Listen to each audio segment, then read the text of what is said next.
Welcome back to Euronews. This hour we're live in The Hague for an update on the international mission to rid Syria of chemical weapons.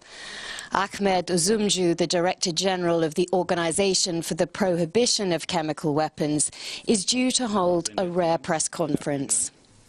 And thank you for being here today.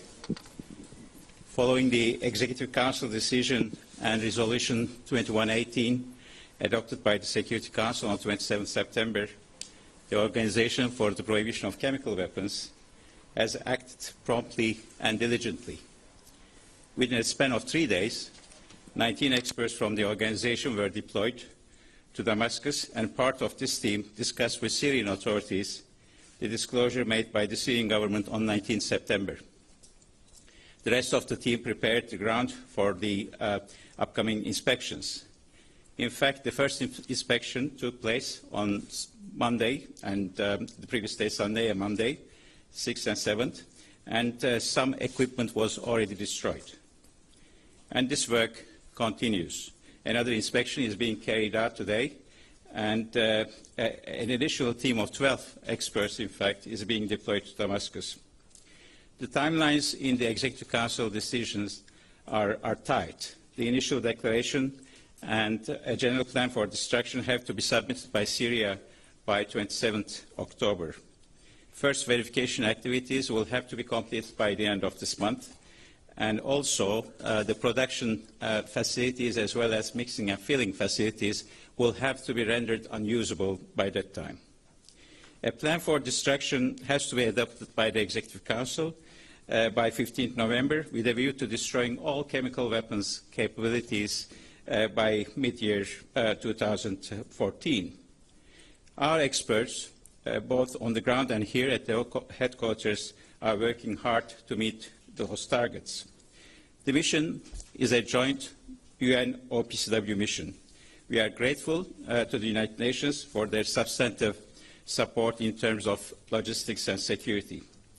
The UN Secretary General will soon appoint, in consultation with me, a special coordinator who will report to me and the Secretary General at the same time. This is an extraordinary situation for the OPCW. It's unprecedented, and we are at the beginning of a difficult process. There are significant challenges. Nevertheless, our organization is well equipped in terms of knowledge, expertise, and experience to fulfill this mandate. With Syria becoming 119th state party to our organization, as of 14th October next week, we will be getting closer to the full universality of the Convention. The motto of our organization is working together for a world free of chemical weapons. The international community has come together in a visible and significant way to show how this can be done. I thank you, and I will take a few questions before I return to the Executive Council, which is in session at the moment.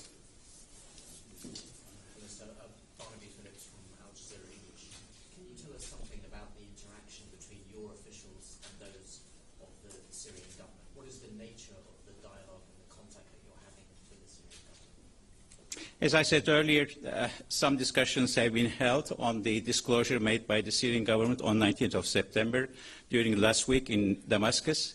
The Syrian government has already appointed a focal point also for interaction with our organization. They have at the moment one ambassador from Damascus, from Syrian side in town, and they have also sent 2 experts who are in fact consulting with our experts during this week, and it may continue during next week also, to put together the initial declaration as well as in fact preparing the destruction plan. How would you characterize the cooperation? The cooperation has been quite constructive, and I would say that the Syrian authorities have been cooperative.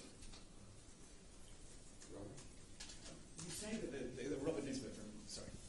Robert Nisbet from Sky News. You say that the timelines are tight. Are the timelines unrealistic? I would say unrealistic. Much depends also on the situation in the ground. The safety and security of our experts is, of course, an overriding concern.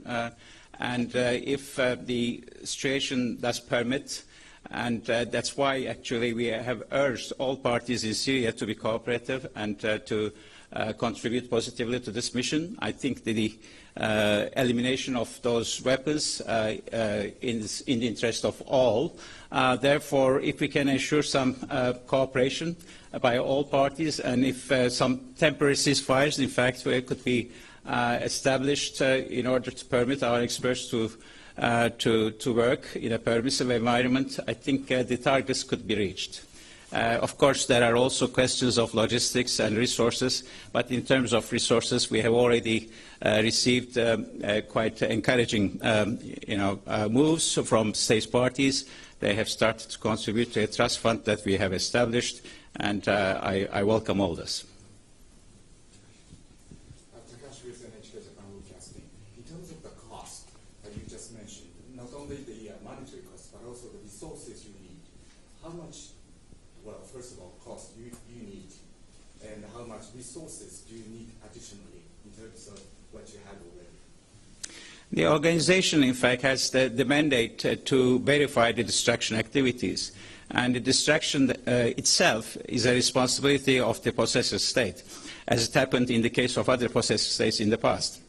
Nevertheless, one has to recognize that Syria, which has already declared that it doesn't have the necessary resources to fulfill this, will have to be assisted.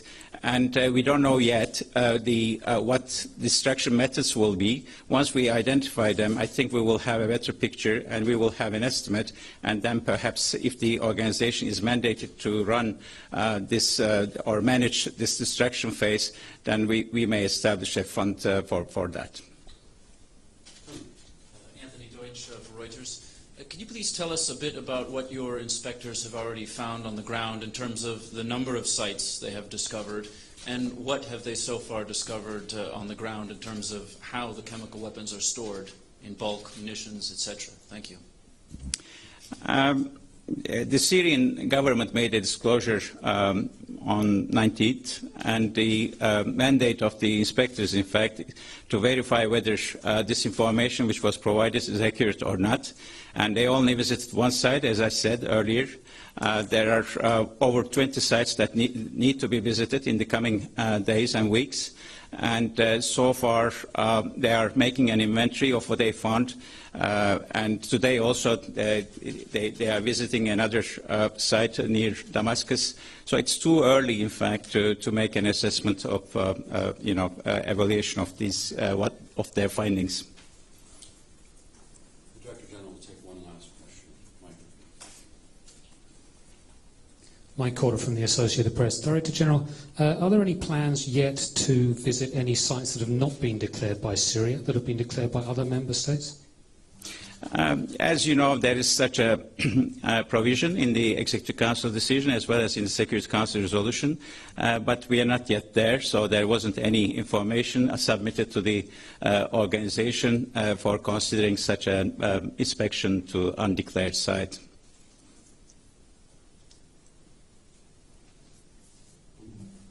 Thank you very much. Thank you.